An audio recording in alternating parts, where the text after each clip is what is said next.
There's been quite a bit of talk about the movie trailer for Sonic the Hedgehog lately, which is understandable given how Sonic's design was so bad that Paramount had to get a do-over. But all this talk's made me realize that we haven't had a new core game since Sonic Forces in 2017. And with Sega recently announcing they're going to respond to their financial losses by focusing on their existing IPs, making a new Sonic game's obviously the first thing that comes to mind, especially with all the buzz surrounding the movie, even if most of that buzz is just all these memes making fun of Sonic's design. Now you might be asking yourself, hey stupid, what kind of Sonic game could be in the pipeline?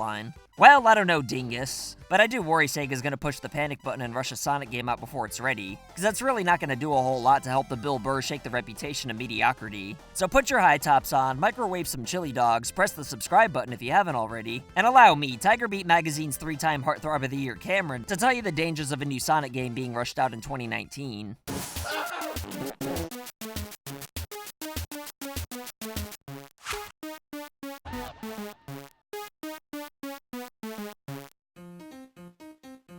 As we all know, Sonic games have a mixed track record to say the least. There was a pretty big stretch of time where Sonic fans had to sift through a lot of dukes just to get to something decent. And even though there was a lot of bad Sonic games that kept escaping from Sega, the company always turned a blind eye to the subpar quality, because even the worst titles still made them an assload of money. I mean, just look at how many people watched the movie trailer. Even though most people hated it, I'm sure no one was going to be able to resist seeing it, even if they didn't end up redesigning Sonic. I just feel bad for the people who were told to make it that way in the first place. Because all this concentrated internet heat could send anybody into a depression, especially if fans end up hating the redesign anyway. For one reason or another though, Sega eventually realized the long-term effects of cranking Sonic turds out, and instead of giving us new core games every year or two, they've been giving it to us every 3 to 4 years more or less. But even though fewer releases did result in slightly better games though, the best Team Sonic's been able to do is provide a decent experience despite their entire existence being dedicated to making Sonic games as good as possible. Meanwhile, in Hong Kong, Connecticut, some jabroni with goofy pants and a fat ass by the name of Christian Whitehead came along and made Sonic Mania, which a lot of people consider to be the best Sonic game ever made.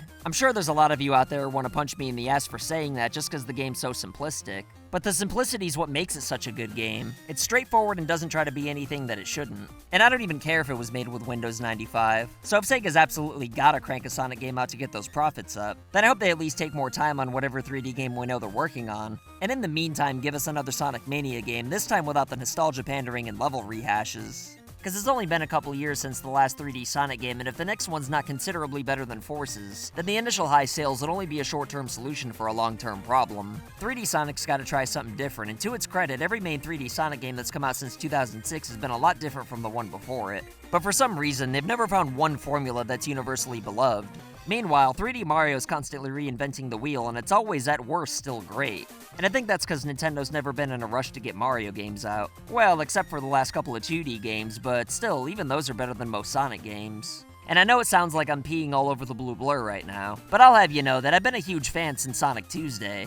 And as many of you already know, I actually pooped on the ground so I could keep playing Sonic 2, even though I don't actually remember doing it. Pretty rough, I know, but that's how much I love Sonic, damn it. And it's cause I love Sonic that it pains me to see that while most modern 3D Sonic games aren't nearly as bad as people unfairly label them, they're still not living up to the potential of how good a Sonic game could truly be. It's kinda mind-boggling too, cause the 3D platformer centered around speed really shouldn't be that hard to figure out. But apparently it is though, cause no one else has ever even attempted it. If there's Sonic clones out there that I'm not aware of, then let me know in the comments. But if they do exist, I'm sure there's a reason why I've never heard of them. I'm sure making a really good 3D Sonic game's easier said than done, but since I'm a know-it-all on the internet who's cursed with a tiny schnitzel, I'm sure as heck gonna take a stab at it here. So here goes. Are you ready? Step number 1. Just focus on speed. That's it.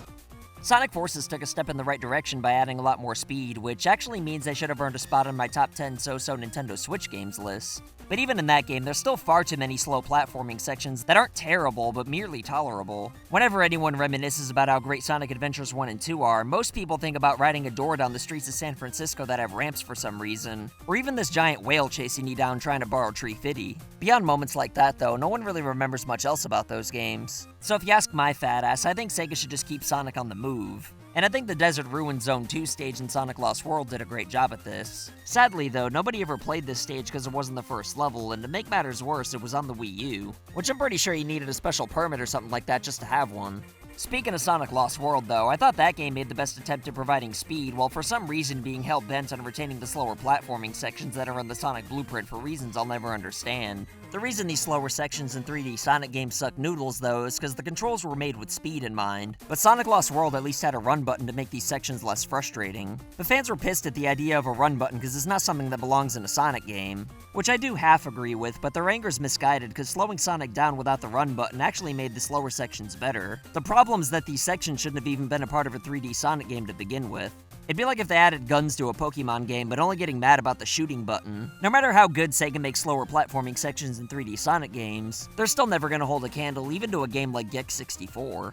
Playing slow sections in Sonic games has always felt like playing a different game altogether. Sometimes it's really not terrible, but the nicest thing I could say about these sections is that they're easy to tolerate to get to the meat and potatoes. But if it wouldn't be fun to play these vastly different slow sections as a standalone game, then they should just leave it out altogether. I know the 2D Sonic games have slower platforming too, but even though it works a little bit better in those games because Sonic's jumps are slower and easier to control, I'd argue that they'd only be better if they too focused on speed, even for the boss fights. The bosses in Sonic Advance 2 are my favorite in the series because you're always on the move. I don't know why Sonic bosses aren't always like this, but when they are, it's usually great. But what do I know? I mean, look at me. I'm just a dum-dum with a small pee-pee. So maybe I'm wrong about all this, and I should just believe in Sonic Team to find a way to make Sonic's games as fun as he is famous. After all, it's their one and only job, whereas after I'm done with this video, I'm probably gonna stop thinking about it for a while and concern myself with my babysitter's mistreatment towards me. But I'll tell you, two people who could damn sure make the perfect Sonic game are today's patrons of the day, John Polish Impossible to Say and Walla Waifu. If you want to join these two legends, then consider supporting this channel on Patreon for loot boxes and Polaroids in the mail. And if you pick up one of our shirts or mugs that are guaranteed to land you a hot date, then you can make cameos in our video doing whatever you want by simply sending us pictures or videos of you rocking it like these badasses right here. But anyway, what do you think the next Sonic game is going to be like? You think they're working on something special right now, or do you think I'm just a clown ass for calling recent Sonic games just alright? Either way, let me know what you think in the comments below, and I'll try my goddamnedest to respond to everybody. Don't forget to subscribe and click the bell to see more videos like this. And if you want to help this channel grow, then simply liking and sharing goes a long way. My name's Cameron, and I'll see you next time. So I want to say thank you to your loyalty, thank you for your support.